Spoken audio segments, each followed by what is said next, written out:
Stage پر تشریف فرما قابل قدر حضرات علماء کرام، حضور اقدس صلی اللہ علیہ وسلم سے بے انتہا محبت کرنے والے، عشق کرنے والے ہمارے معزز سامعین اور پردہ نشین مائیں اور بہنیں، یہ جلسہ اصلاح معاشرہ کے عنوان پر منعقد کیا گیا ہے۔ یہاں کے نوجوانوں کے اندر، یہاں کے کچھ ذمہ داروں کے اندر یہ جذبہ اور یہ حوصلہ پیدا ہوا کہ آج ہمارے سماج میں، ہمارے معاشرے میں بہت سی نافرمانیاں ہو رہی ہیں، بہت سے وہ کام ہو رہے ہیں جو اللہ اور اس کے پیارے رسول کے طریقے کے خلاف ہیں۔ ہم اللہ کے بندے ہیں، اللہ کے پیارے رسول کے امتی ہیں، تو ہمارے اندر وہ اعمال صالحہ ہم کو کرنے چاہیے، وہ کام ہم کو کرنے چاہیے کہ اس مختصر سی زندگی کے بعد جب آخرت کی پہلی منزلوں میں قبر کی منزل آئے تو اس میں جو ہم سے 3 سوال کیے جائیں اس کا ہم جواب دے سکیں، اور میدان حشر میں اللہ کے اس دربار میں جہاں سورج سوا و نیزے پر ہوگا، ہر شخص پریشان ہوگا، اس وقت جو 5 سوالات کیے جائیں اس کا بھی ہم جواب دے سکیں۔ ہر شخص کی یہ دلی تمنا ہوتی ہے کہ ہم اللہ کو راضی کریں، اللہ کو راضی کرنے والے اعمال کریں، ہم وہ عمل کریں کہ اللہ ہم کو اپنا پیارا بنا لے، اپنا محبوب بنا لے، اللہ ہم سے محبت کرنے لگے۔ اور اگر ہمیں یہ پتہ لگ جائے کہ مالک دو جہاں جس نے ہم کو دنیا میں بھیجا ہے وہ بھی ہم سے محبت کر رہا ہے، اور ہم بھی جو کام کر رہے ہیں اس سے اللہ کی محبت ظاہر ہوتی ہے، تو ہمیں اپنی محبت کا تو پتہ لگ جائے گا، لیکن اللہ ہم سے محبت کر رہا ہے یا نہیں، یا جو ہمارے کام ہیں یہ محبت الہی کا ذریعہ بن رہے ہیں یا نہیں،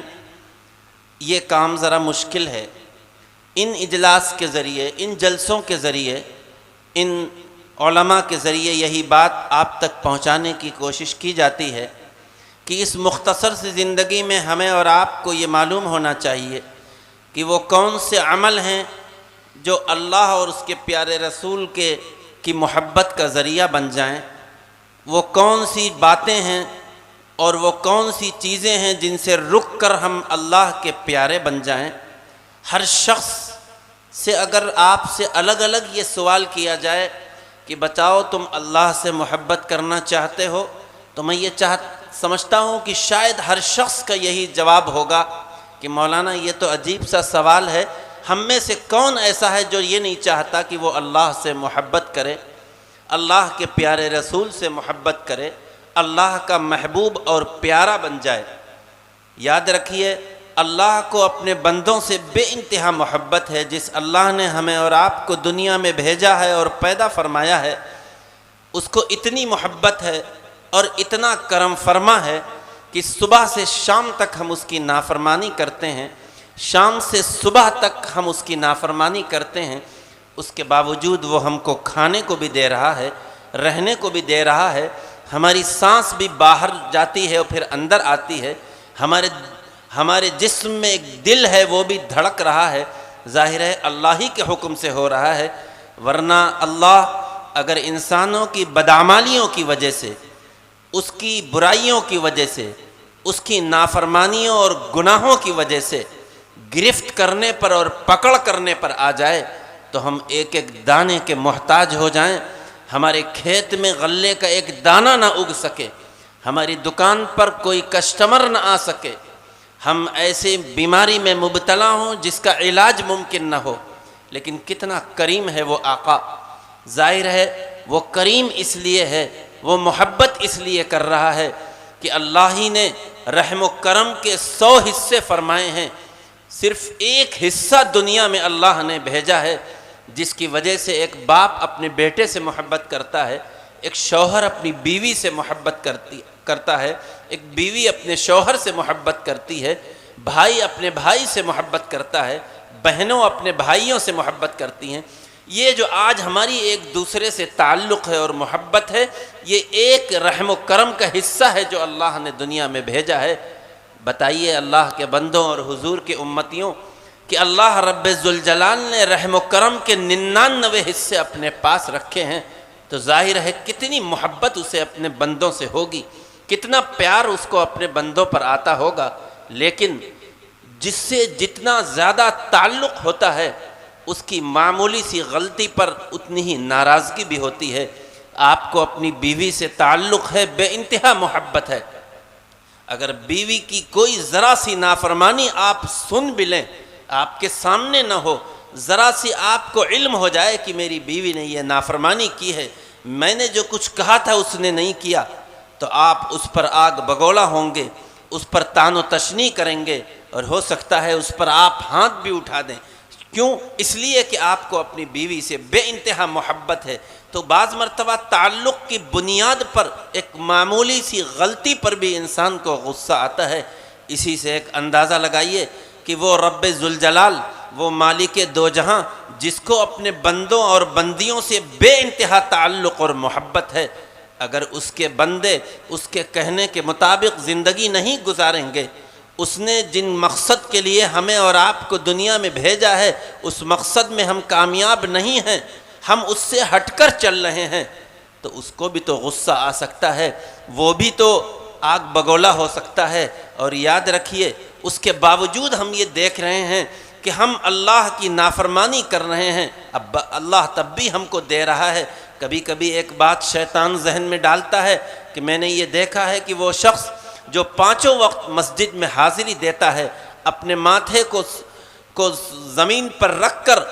روتا ہے، اللہ سے دعائیں کرتا ہے، نماز باجماعت کا اہتمام کرتا ہے، جماعت تبلیغ میں بھی وقت دیتا ہے، ہر اچھے کام کرتا ہے، لیکن میں نے یہ دیکھا ہے کہ وہ پریشان ہے۔ اور میں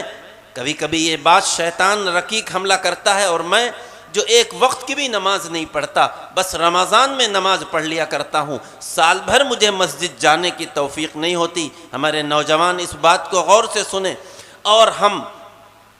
گناہوں میں مبتلا ہیں، اللہ کی نافرمانیاں ہو رہی ہیں، ہم گانوں کو بھی سن رہے ہیں، موبائلوں میں طرح طرح کے چپ لگا کر اور ایئر فون لگا کر اپنے کانوں میں سن رہے ہیں، ہم گاڑیوں پر جا رہے ہیں، اپنی گاڑیوں پر بھی تو اس میں گانوں کی آوازیں بھی چل رہی ہیں، ہم اللہ کے پیارے رسول کی سنت نکاح کو بھی زندہ کرنے جا رہے ہیں، تو اس میں ہم فرائض کو چھوڑ رہے ہیں، لیکن اس کے باوجود اللہ ہم کو چھپر پھاڑ کے دے رہا ہے۔ ہمارے پاس پیسے کی بھی کوئی کمی نہیں، کھیتی کی بھی کوئی کمی نہیں، اللہ ہم نے مکان بھی اچھا بنا لیا۔ اس کا مطلب یہ ہے کہ اللہ ہم سے خوش ہے اور اپنے ان بندوں سے ناراض ہے جو 5 وقت اللہ کے گھر پہ جاتے ہیں۔ کبھی کبھی شیطان اور میری اس ناچیز نے اپنے کانوں سے یہ بات سنی ہے، جبھی میں بتلا رہا ہوں کہ دیکھ میں کچھ نہیں کرتا ہوں، لیکن اس کے باوجود اللہ دیکھ رہا ہے۔ یاد رکھیے ان بطش ربک لشدید، اگر نافرمانیوں کی وجہ سے، گناہوں میں ملوث ہونے کی وجہ سے، حلال اور حرام کی تمیز نہ کرنے کی وجہ سے،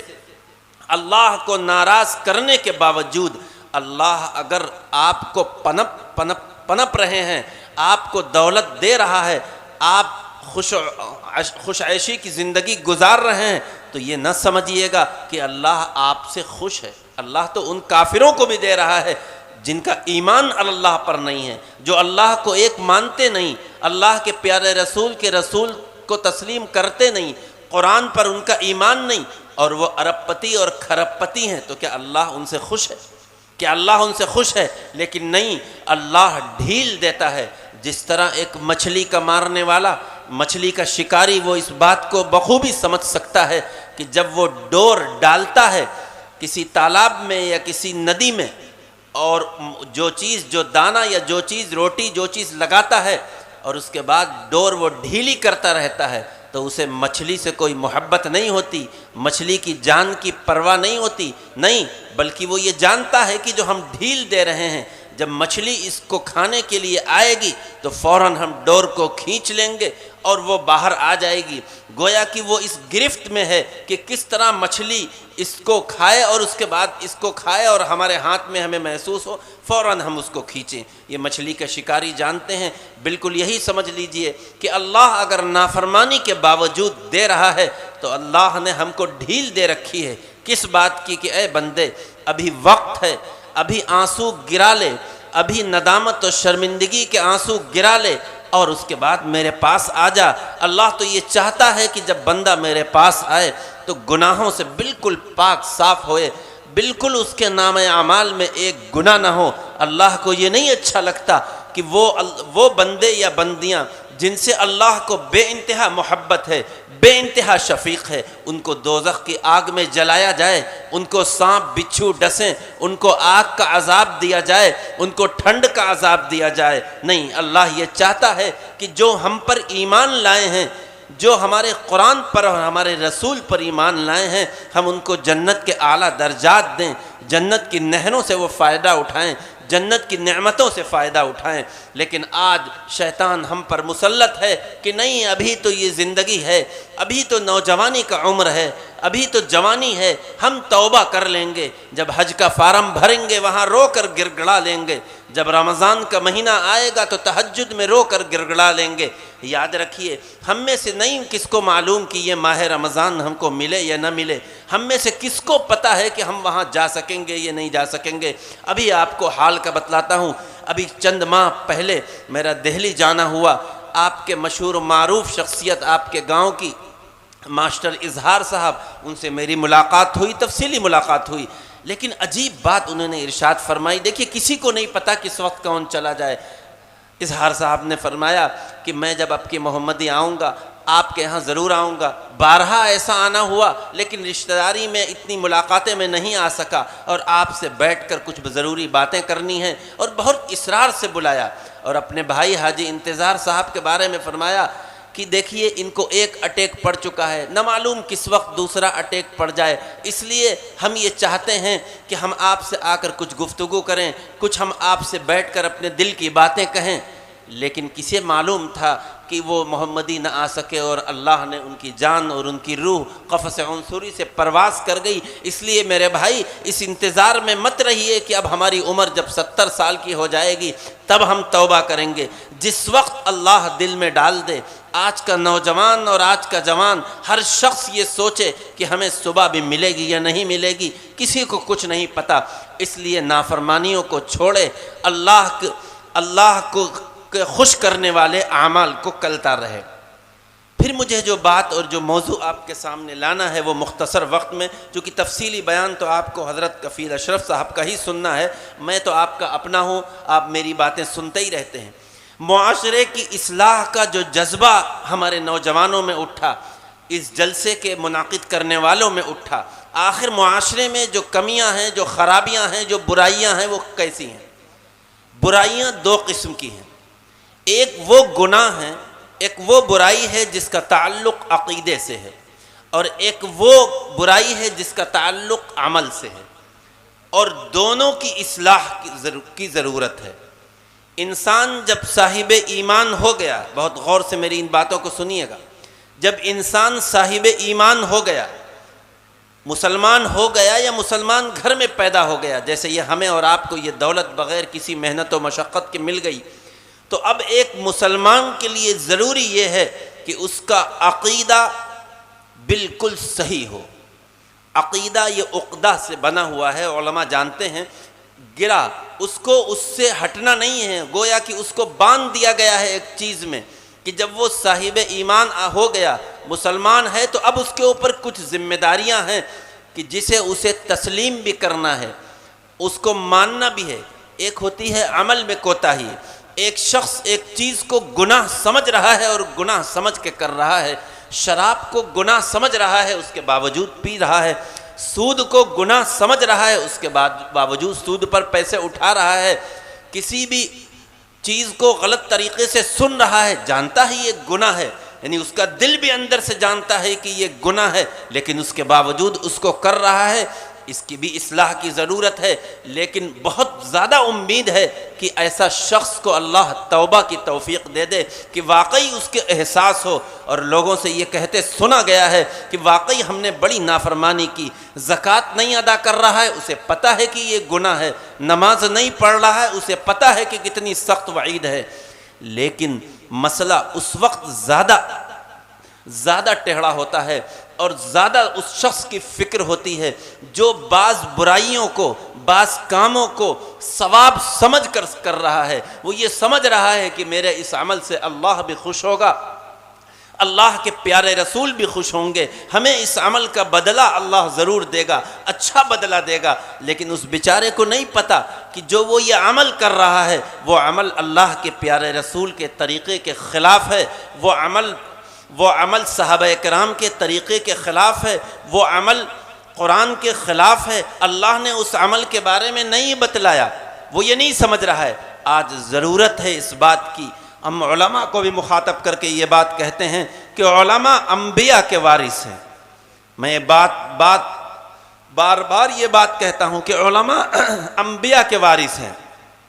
وہ عالم چاہے دارالعلوم دیوبند کا پڑھا ہوا ہو، بنارس اشرفیہ کا پڑھا ہوا ہو، بریلی کا پڑھا ہوا ہو، عالم ہے، گویا کہ یہ انبیاء کا وارث ہے۔ ایک عالم کا کام یہ ہے کہ جو کچھ اس نے قرآن میں پڑھا ہے، بخاری میں پڑھا ہے، مسلم و ترمذی میں پڑھا ہے، خدا کے لیے وہی وہ بیان کرے، خود بھی اس پر عمل کرے اور وہی لوگوں تک پہنچائے، اس میں نہ اپنی طرف سے کچھ بڑھائے نہ اپنی طرف سے کچھ گھٹائے،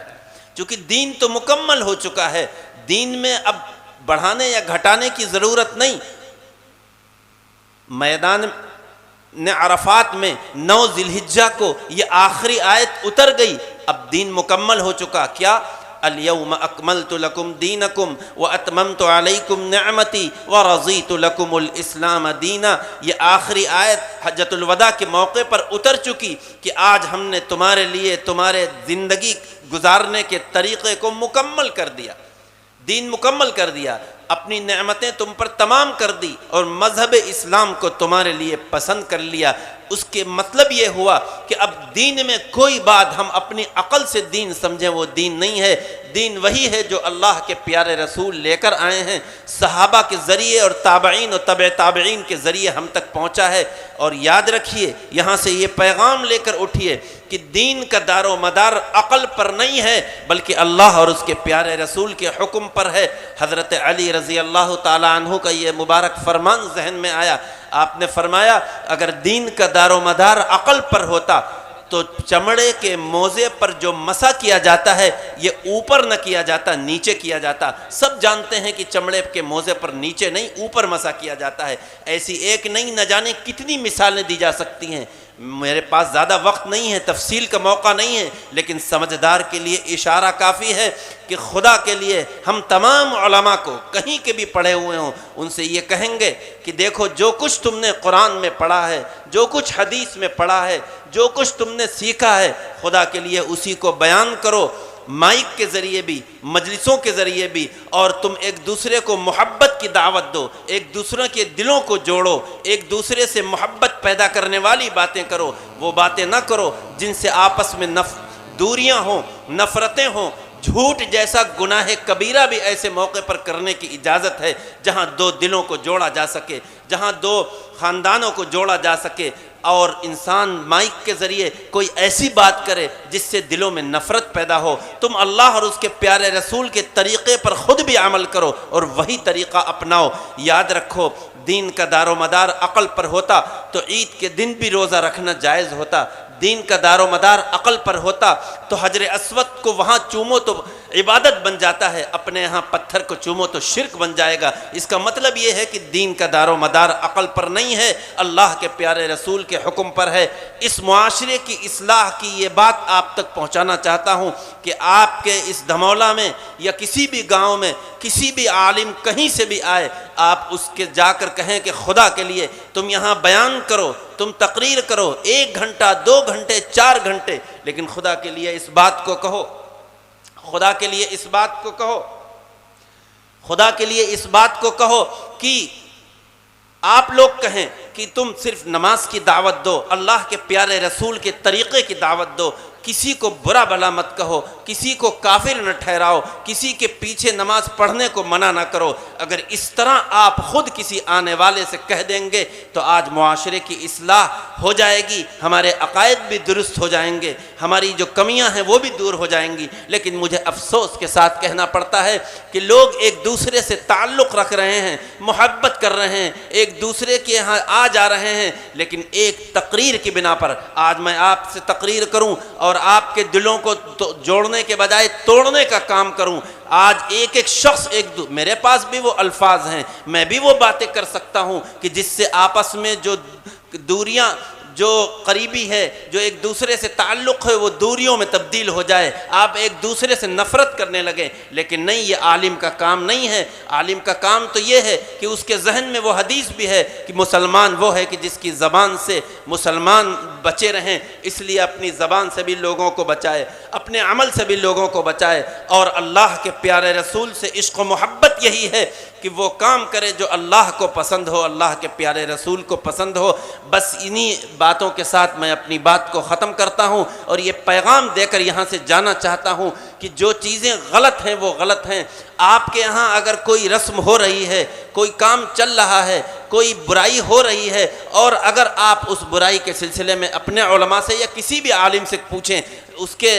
پاس جائیں اور اس سے یہ کہیں کہ میں یہ کر رہا ہوں، ہمارے یہاں تیجا بھی ہوتا ہے، ہمارے یہاں 40واں بھی ہوتا ہے، ہمارے یہاں ذرا خدا کے لیے یہ بتا دیے کہ اللہ کے پیارے رسول کے زمانے میں یہ تھا، کیا صحابہ کرام نے یہ کیا، کیا تابعین نے کیا؟ اگر کیا ہو تو اس سے اچھا ثواب کا کام کوئی نہیں ہے، اور اگر نہیں کیا ہو تو کتنا بھی اچھا لگتا ہو، کتنے بھی عقل پہ بہتر لگتا ہو، چاہے لوگ اس کو نہ کرنے پر لعن طعن کریں، ہم کو بخیل کہیں، لیکن وہ کام اچھا نہیں ہو سکتا۔ ہمیں اس دنیا سے جانا ہے، ہمیں اللہ کے پیارے رسول کا سامنا کرنا ہے۔ کیسے ہم حوض کوثر پہ ان کا سامنا کریں گے جب پیارے رسول کے طریقے کے خلاف چلیں گے؟ بس اللہ تبارک و تعالی جو باتیں اس ناچیز نے کہی ہیں اس پر کہنے والوں کو بھی اور سننے والوں کو بھی عمل کی توفیق نصیب ہو جائے، اور یہ دعا ہے کہ اللہ ہم سب میں ایک دوسرے سے مل جل کر رہنے کی توفیق نصیب ہو، ایک دوسرے کے ہاں آنے جانے کی توفیق نصیب ہو، ایک دوسرے سے ملاقات کر کے دلوں کو ملانے کا جذبہ ہمارے اندر پیدا ہو۔ وآخر الدعوانا ان الحمد للہ رب العالمین۔